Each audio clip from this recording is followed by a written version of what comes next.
Hello everyone, this is Steve. We're gonna try something new today. There's something I used to do here at the store, and actually still do. It's telling stories with a pack. So we're gonna give this a shot. One little thing you should know is I don't know what the cards are in the pack prior to this. This pack is entirely sealed, as you can see, because I'm actually gonna have to open it in a second here, so it's closed.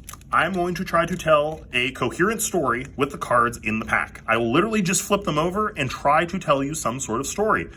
So, as all good fairy tales start, we're going to have a start of Once Upon a Time. Once upon a time, there was a river turtle. This river turtle was a good turtle. Took people on his back for little adventures, but he had some problems. He had a little weasel back on his back that was very, very demanding. Wanted to make sure that he was able to get to his places on time, but also was very mean to the turtle. So one day, the red cap asked if he could fell a pheasant. Wanted to make some dinner. But the turtle really didn't want to do that, wasn't that great on trying to harm his fellow creatures. So instead, he took the redback to a tempting witch. And the witch said, while mixing her cauldron, "You must seek out the Lochwain gargoyle. It's trapped in a tower. And if you can fling it right off the tower using my scalding cauldron, you can meet up with my other witches right in the monitor over there, the corridor monitor.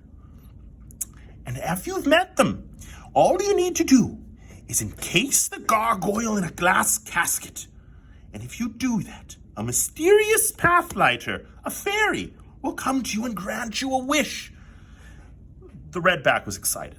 Really, really wanted his own tower, his own heretic banner. So he did it. He dredged through the swamp, killed some humans, got that gargoyle, was ready to push it when he saw a bone-crushing giant that unfortunately crushed his bones. The turtle got away safely. The end. Hope you enjoyed our little story today. If you liked it, like, share, and subscribe. Have a great rest of your day. For our second story of the day, we're going to go right back to Eldraine to tell some more fairy tales.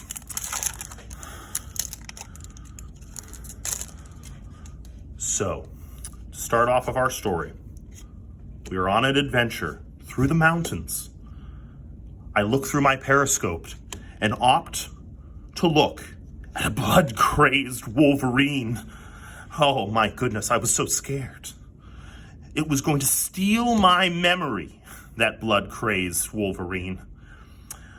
And what I thought I might have done, I might have just killed a pheasant. And it might have, the scent of blood might have brought the wolverine upon me. I ran to my castle, watching the drawbridge crash down. And I thought to myself, how? How did they know I was coming? And with that thought, I saw a little gingerbread man running, and a paladin chasing him after. Where was the gingerbread man going? So I thought to myself, once I'm safe, I'm going to look and see if I can't find where they went. So I went into the bogs to find a witch's cottage. I had befriended myself an elf knight who was able to take me there. And I said, "Well, do you think that the gingerbread man might have gone in there?" He said, "We must do a ritual, a silver blade ritual, to see if we can find if he's in that cottage before we go in." We did the ritual, and the elven knight died on the spot. His blood just poured from his body. His skin melted off, and we saw the hollow, deathless knight, and he was mad.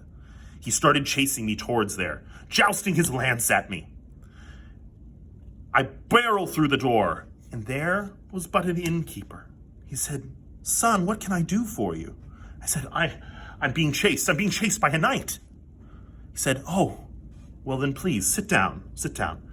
We're going to have dinner. A wizard's here to see you." And there was Gadwick, sitting there eating a delicious cookie. Our third story of the day, from the plain of Eldraine.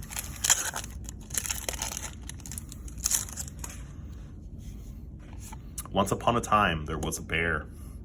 He was a special bear. He had a mantle upon his shoulders that gave him great strength and the ability to transfer his memory into another. There was one day in which he was frightened by a noble hunting in the woods. That noble then became the bear. The noble was carrying himself a rose-thorn halberd in attempts to kill the bear.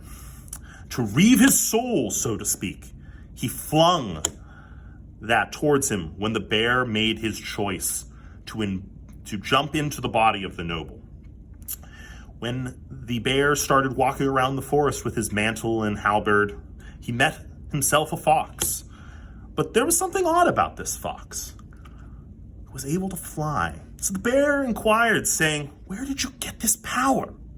Well, the fox, of course, being a fox, wasn't going to tell him. Instead, decided to lead him to a witch's cottage. At the witch's cottage, opened the door, not a witch, but an elf, with his own giant fox. And the bear thought to himself, at least I'm a giant bear. I'm not going to be hurt by this. But then, behind him, a giant golem stood. He said, well, maybe not something I can do. But in the corner, he saw a thing of beans, quickly grabbed it, for he thought of a giant opportunity there. And he started to grow 3-4 stories, and started crushing the cottage. The elf was frightened, but knew he had one way of defeating this bear. He had a special lance of slaying fire and embedded it into the bear. The bear screamed. And, of course, because of his mantle, was able to transfer his consciousness to the elf. The elf, now bear, ran away, trying to find a way to put out the fire that he felt.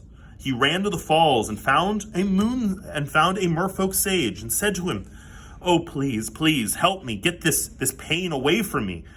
These waters, they're not solving it." He said, "Oh, well, of course, the waters aren't going to solve the problem. You must go to the plains. You must go to where fire is in life.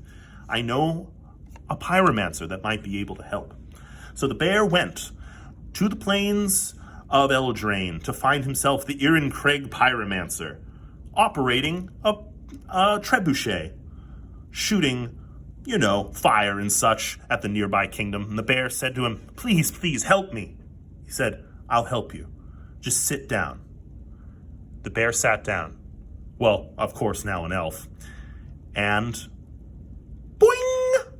Was flung right into the castle. To his fate, we do not know, but I'm sure someone was quite scared. Thank you.